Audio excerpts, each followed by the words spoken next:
I'm me, you're you, I'm the other you, me, and this is Wiggly's Book Club, episode 023.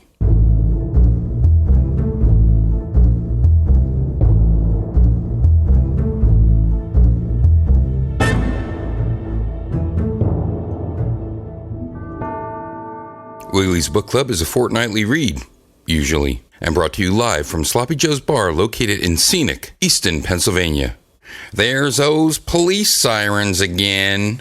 Without any further ado, let us now go live to Sloppy Joe's Bar down in Sloppy Joe's Bar with Wiggly to celebrate the entertaining world of board games for the 2006 Sterling Publishing Company Inc. Classic, Celebrating Board Games.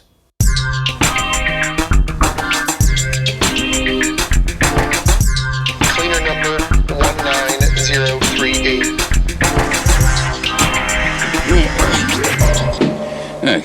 Hey everybody, I'm glad you just heard me upstairs. I can't see. I need to turn on the light. I'm going to turn on the Santa light. Oh, jeez. Alright, I tripped over that. Oh no! Oh, my drink just went all over my book. Okay, that time. That's not good. Okay, well, at least it only leaked all over the book I was going to read, and my iPad, and then I set the can upside down and I tried to stop it from spilling, and it only leaked on this $30 collector card, one of these things you play like a Dungeons and Dragons geek and stuff, and leaked on one of those $30 ones, and then on the collector card box and the limited edition carry case. But besides that, everything's great. Okay, let me just, okay, I turned on my light now. It's great, good, very good. All right, I got a wet book. Here we go. This is what happens. No problem. Yeah, I'm not drinking today. I'm gonna go catch one of those programs. What do you call it? That one about space, the Star Trek Wars or something. I'm gonna watch that. So no spoilers, please. Okay, here. It's a wet page. Oh my gosh. So I missed the Christmas episode. I was gonna do one of those. Today I'm just gonna be drinking Coca-Cola Vanilla Zeros. One of them was going to be warm because I can't drink because I'm going to drive. One of them was going to be warm, and that would take the place of drinking booze. But instead, I'll just have my cola and I'll drink it very fast.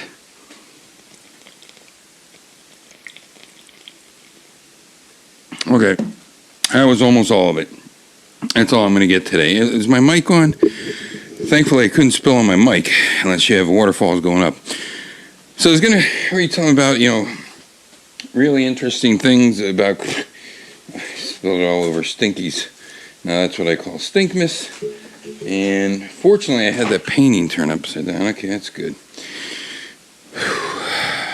What a way to begin today. Look at these newspapers. So I was going to be read about this thing about interesting Christmas gifts. I just have to keep paper toweling off the different pages I'm going to read. This is a fucking great book too. Oh my God, I ruined. I was going to I have this book about, weird Christmas gifts and things like this and what you remember when you're a kid and all that, because I still can't find my fads and fallacies in the name of science. How am I doing on time? 2:45, because I got to get going pretty soon. Okay, so if my alarm goes off, then I'm done. So I'm going to read this here instead. I hope you can hear me out there. I hope that things are, let's see, am I rolling? Yeah, I am. 257. Thank you, 257. So it's called Celebrating Board Games. You have a picture of a guy carrying milk. He's a milkman. And in a red pickup truck. And this looks old. Merry Milkman Dairy. So that's a game. It's a board game, evidently. And on the back is Chinese checkers, as they call them. I thought it was Parcheesi, but Chinese checker, but it doesn't look anything like Parcheesi. I'm just saying I wished it was Parcheesi in my memory. It was actually the Chinese checkers, which I like, the chicken and Chinese checkers. Celebrate the entertaining world of board games, it says on the back. This cost $10. Now it's worth about 78 cents. Board Games, a beautiful book at one time. Oh my gosh, I can't believe that. Well, I can't believe it because I tripped and everything, and I can't see, and I'm blind, and my eyes don't work. Sis and Cowboy Joe are on the front. I guess these were pieces to this cowboy board game that I see in the background that looks like you played with marbles, maybe? Some such. Anyway, who cares? Okay, you open up, and on the inner flap, oh, it was in Canada, it was $13, so, there you go, don't live there. Monopoly, Clue, Candyland, The Lone Ranger, feeling nostalgic? Those colorful board games from yesteryear can send us into a reverie that, reverie. Yeah, into a reverie that we don't want to leave, and while the games of today can have a bit of a harder edge, I'm trying to reach for my drink, cash and guns. Anyone? Cash and guns, anyone? There is still something appealing about the simple side of the game. There's still something appealing about the simple... they're saying, who the fuck cares? They're saying something, simple fun and playing a board game. Celebrating board games traces the history of beguiling pastime from glorious old games like Standard Authors, which appeared in 1861, to Parcheesi, Star Reporter, Cherry Ames, The Godfather Game, The Bulls and Bears. Games have reflected our culture and our history. The Bears. For many years. As you turn the pages, you'll be amazed at the glorious art, the imaginative pieces, and the creativity that have long been a part of a universal activity loved by you. Your turn. Skip, you, go to me. You open it up, and it's wet. Oh, I ruined this book. What year was this from? 2006. Oh, boy.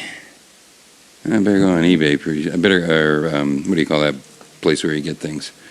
The internet. And there's a bunch of kids gathered around, and they're from the 50s. They're celebrating board games. It shows right on the cover here. People on a fire truck. Of course, a Dalmatian is there, and they're on the number 1 truck. I don't know anything about this book as far as where I should start, so I'm just going to start at the introductions. This is a picture that shows Grandma's Game of Riddles. It doesn't look like a board game, but I guess it is. Grandma's Game of Riddles, late 1880s, opposite Uncle Wiggly, 1949. Uncle Wiggly trademark. The trademark is written in parentheses, and the whole word's written out. Trade and mark, and with a parentheses around it. Game by Howard R. Garris, Milton Bradley Company, Springfield, Massachusetts. Yeah, 2 little ones. Burp, by the way, made in the USA. And it shows that rabbit. He's going to Dr. Possum's house. Never played that game. There you go, a little bit more.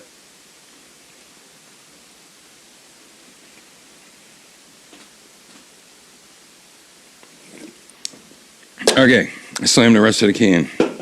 Got another can here. Got wet on Sloppy Joe's bar. I didn't read the frickin' book. Okay, introduction. Games are a part of almost everyone's childhood, and board games in particular have a special place in most people's hearts. They evoke treasured memories of hours playing Candyland or checkers with family and friends. I used to beat my poppy on checkers when I was like 4 and 5, and Nana would say, Joe, you're letting him win. And he'd say, oh, no, I'm not, he's pretty good. He'd also say, when I became a vegetarian, I said, I'm sorry, Pa, he would, you had to have a drink. If you went over there to drop off a nickel they dropped outside the door, you'd have to have some type of a beverage, some type of soda pop or iced tea or some such thing like that there. And remember, he would try to offer you food too. He would offer you a sandwich, and he'd say, hey, you want a sandwich? Hey, you want a pastrami? And I said, no, Poppy, I'm vegetarian. I don't eat meat. That's not meat. That's a pastrami. And now all of a sudden he's Italian instead of Czechoslovakian. I don't know. So that was about the checkers. Yeah, and Candyland, not for me. Chutes and Ladders, not for me. And as adults, many of us still find pleasure in playing Scrabble and Clue and Monopoly. Well, not me. I find pleasure in playing probably the games they're going to talk about in here, except for Grandma's Game of Riddles and Uncle Wiggly, trademark. Scrabble, Clue, Monopoly. Many of today's newest games. I like to play Uno, Hoo-Ho, Hoo-Ho. Xbox 360, best game. Hoo-Ho. ho. Playing Scrabble and Clue and Monopoly. Many of today's newest games, of course, are electronic and have been attached to the back of TV set or played on a computer.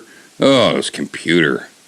But once there was a time when detectives and knights glided across boards and conjured up visions of other worlds. So let's take a journey down that board game memory lane. I'm not even drunk, I'm drunk. 9:32.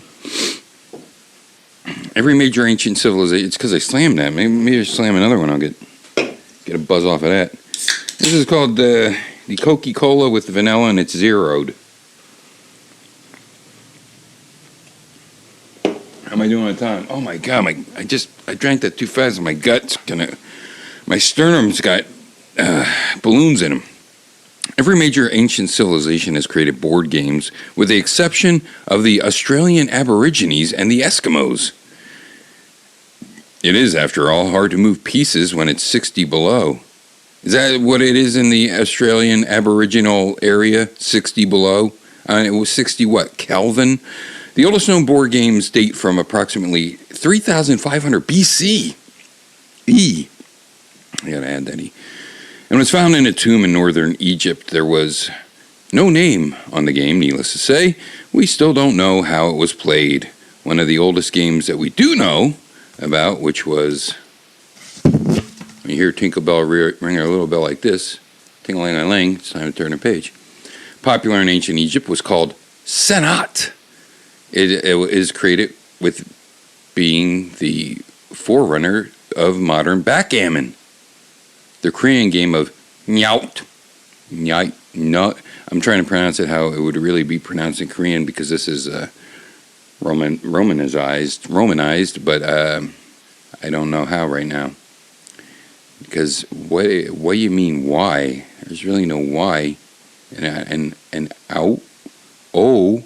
Anyway. Nyaut can be viewed as an ancient ancestor of sorry. How about that? Although sorry has predecessors of similar design and mechanics in medieval Europe, and even in a game designed by American Indians.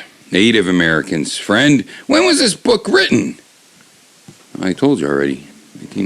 2006. Some of the newest games have links to a far distant past. A good example is Atari. The company was named after a term used by masters of the ancient Chinese game Go.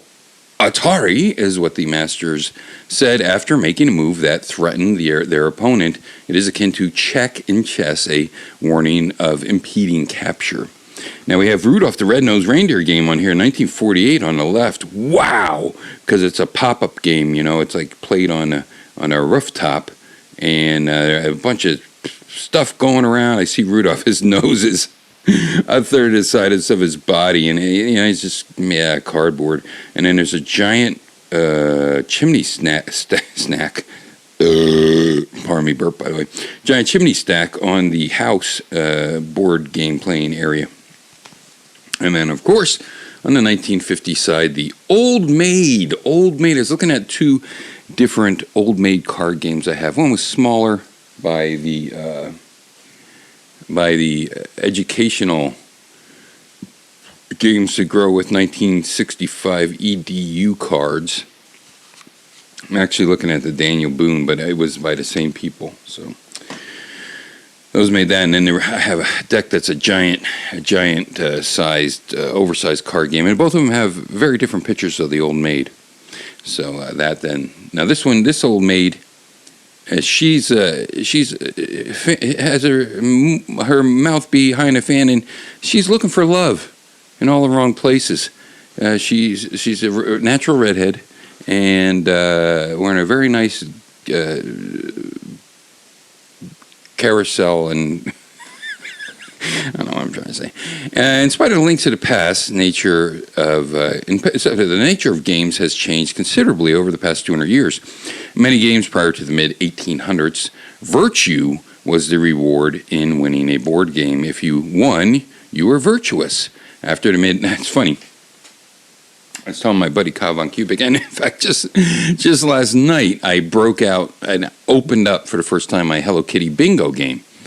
And, it's just Hello Kitty, and bingo cards shaped like a cat's head, and you roll dice to find out, B, this, I, a picture of another little Sanrio character.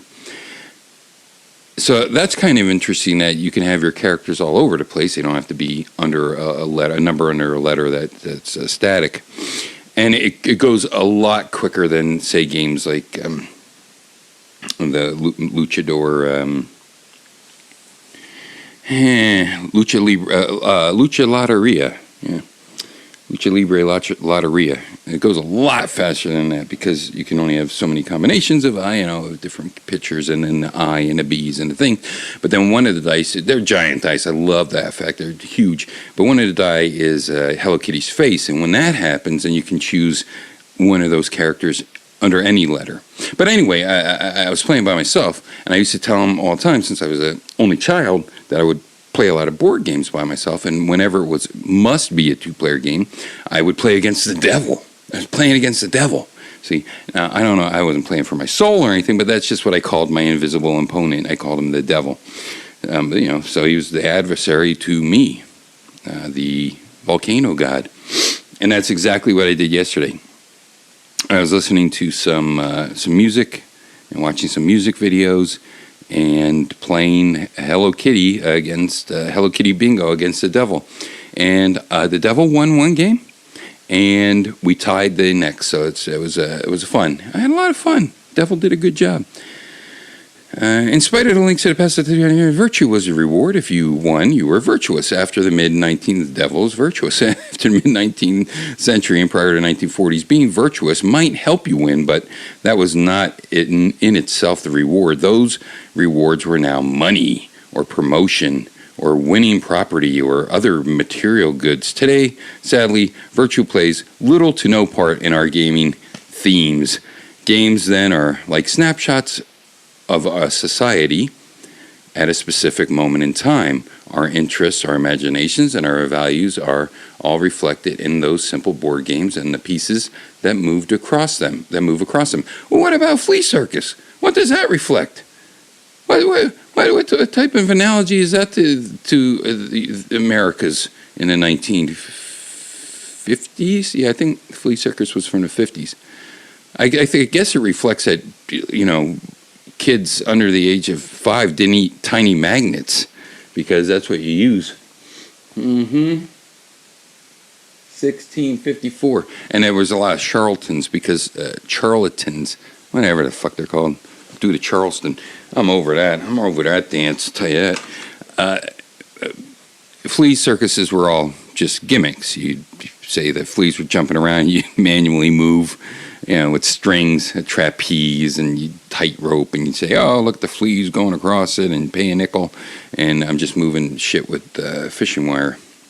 But it was fun to imagine tiny little fleas doing that. But in this one, you use magnets that are actually fleas, and to set up each one of the flea stunts in a circus takes longer than it does to play that part of the game. I had a lot of fun. Played with my buddy Ed. Played Flea Circus. So snapshot and things. Games have taken us through stock market booms and busts, and through Cold Wars and World Wars. And they've taken. What about Hot Wars? They've taken us through what in retrospect seems the simpler times of the 1950s to the more complex times of today, when some of the more violent video games have even caught the attention of Congress. I don't think this was written in the 2006. It sounds earlier than that. It sounds like early 90s.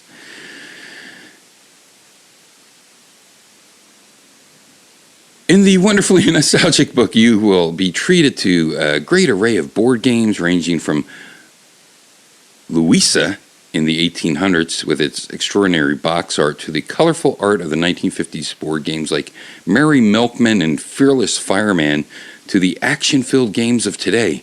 And we've included a few card games as well, just as like the ones I fucking spilled my drink on. You spend $300 for these board table tapper games, and it's of My Little Pony. How many times am I going to play that My Little Pony card games? Someone's going to play a table tapper game against me with this I can't even look at them. They're all warped. It's even worse. It's even worse than if I played them. I would at least got some money out of them. I played it twice. Once it was against the devil. And one for nostalgia book, Fearless Fireman, and we've included just for you card games as well, just as illustrations of the period captured the essence of the time. So does the artwork in the board game. So turn the page and savor the enlightening and entertaining journey through the past. I just want to flip through real quick. 1930. Shit. Okay. I just want to see if we got our Bionic games in here. Cracker Jack, Frankenstein's Monster. Here's Ouija. Here's the Godfather game, like they mentioned.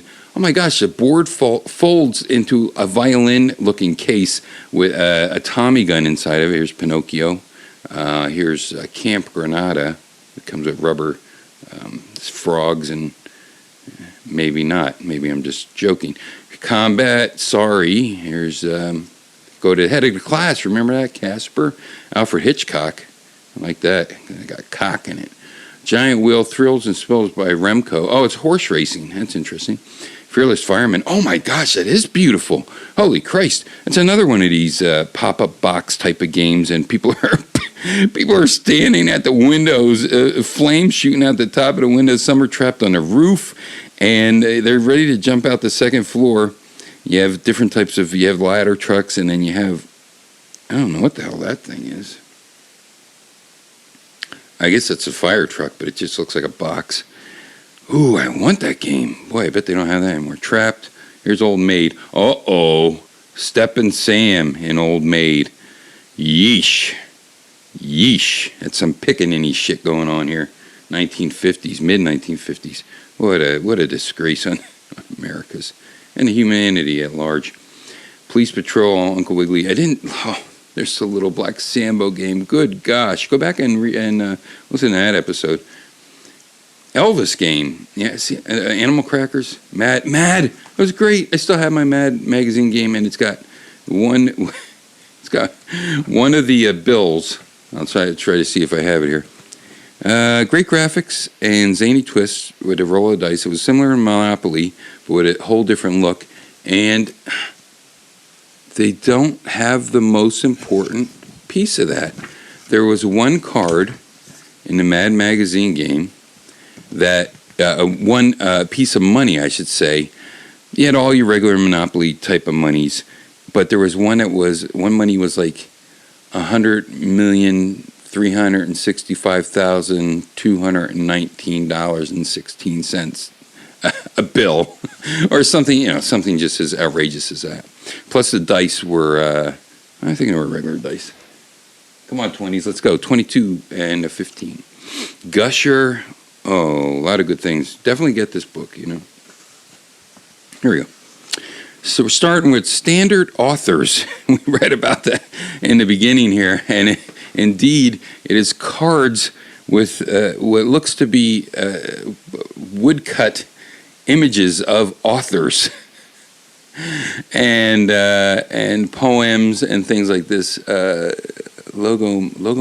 Logomachi, or War of Words. Oh, that's a different one. Okay, so here it is. Standard Authors, originally published in 1861. Standard Authors has been reissued many times, and by many different companies. Yeah, so much men's. It was similar to Go Fish, but in a literary game of cards, and our authors, in a more educational version, players have to guess who the author is from information given to them about their works. At right is the popular word game Logomachi, which first appeared in 1874. The original edition won the silver medal at the Cincinnati Industrial Exposition. The set shown here is from 1889, and a new version of the game has been released. And it just says poems on the back of some of these cards, and I don't know what you would do. Maybe you would spell things. It's got a girl looking at a window at some type of bird. Frickin' Boyds. I gotta flap around all the time, birds. 2356. Comical conversation cards. Oh, man, Ouch would love this with his retro wrestling review with the WRs, because this is all comical conversation cards. KKK. Oh, no. But wait a minute, there's more. A curiously contrived, captivating curiosity. So it's not. It's KKKKKKK. There you go. By Parker Brothers. So it's all with K's. A trio of early card games. Parker Brothers introduced the question and answer game, comical conversation cards in 1893. I'm sure it's just like Cards Against Humanity. Grandma's Game of Riddles is one of the several grandma games, all of which were educational. First published in the late 1880s, they must have given grandmas hours of fun with grandchildren. And it shows a little girl here. Maybe she's 3. She's in her petticoat type of outfit, but I think you go to bed in it. I'm not sure. She doesn't look like she's having a good time. And the last one is the game of Snap. Oh, Snap by Parker Brothers. And it shows, I don't know, an old man and a littler man. I don't know what the hell. Maybe it's an elf or something. The game of Snap was produced by several companies. Parker Brothers produced the one pictured here in 1905. At the right is the game of Louisa, introduced in 1888 by the McLaughlin brothers. It was a variation of Parcheesi. Its artwork is particularly noteworthy. Game Louisa. Oh yeah, wow! It's castles, and you have like nipple pieces. The pieces look like nipples of different colors and types, and it has a knight on a horse with a castle in the background on the cover of the board. The Snap one, I don't know what the hell that's about. And, they don't go into too much detail, but you do get to see beautiful illustrations. Each page is very... Oh, here's Pollyanna, the Glad game. I think I might have mentioned this in one of the podcasts, Shikara Podcasts to Go-Go, 2616. Pollyanna... trademark, once again written, not in parentheses, the same. The Glad Game by Parker Brothers, Inc. Another variation of Parcheesi, Pollyanna, came out in 1915. Each edition featured a different woman with a different hairstyle from the period. That's right. That's what I mentioned, because we were trying to capture the 1915 demographic. All looking a bit like early Breck shampoo models. I like that because there's poo in the name. Here's Eddie Cantor's game. Remember Eddie Cantor? Tell it to the judge. Tell it to the judge. Remember? That was his famous catchline. Tell it to the judge. Eddie Cantor was a popular entertainer in the 1930s, but the game really had nothing to do with him other than using his name and face on the box. Play involves cars, which are all the rage at the time. The exceptional graphics capture well the period in America. This pop art on the cover is something that you would see carry through today. You would think this is out of the 60s, but it's 1930s. And then it's got a real face of Eddie Cantor, just in yellow. It's like sepia tones, but it's in the middle of this other game that you could tell was not part of the Eddie Cantor game to begin with, and it does have cars, and it has a judge that's sticking a giant. He's a giant judge torso sticking out a courtroom, and he's passing verdict against you as you go around. It looks like a whacked out fucking board game, all squiggly squirglies. Clipper race. Here you are. You got your clippers. You're going all around the world. The goal of Clipper Race was to be the first to get around the globe, flattened as it was. Players use these, and so are your clippers.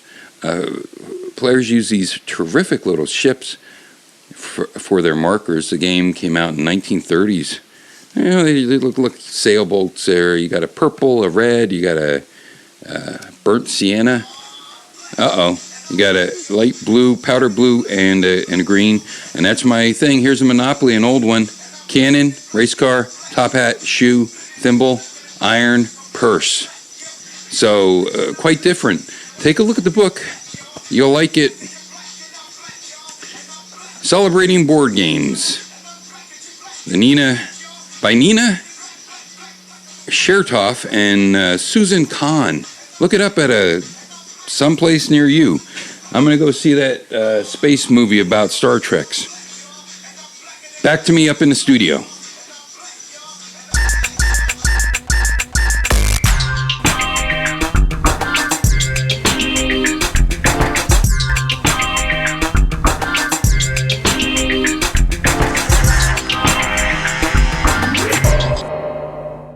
We hope that you've enjoyed tonight's reading of the 2006 Sterling Publishing Company, Inc. classic Celebrating Board Games by Nina's Shirts Off and Susan Kahn. Just got back from seeing that Star Wars Enterprise. I like those things, those light swords. Tone your own copy of Celebrating Board Games by Nipple Shirtoff and Susan Cobra Khan. Ask your local retailer for ISBN 13 978-1-4027-3895-1. And if you're interested in a still soggy copy, drop me a line on my shout box. For Wiggly and the entire cast of Wiggly's Book Club, Happy New Year, everybody. I'm Wiggly. And remember, kids, during 2017, if somebody comes up to you and says, "Hey, what the fuck?" you just look them in the eye and you say, "RIP." Reading is fundamental. Oh, it's 2016? Okay, do that then.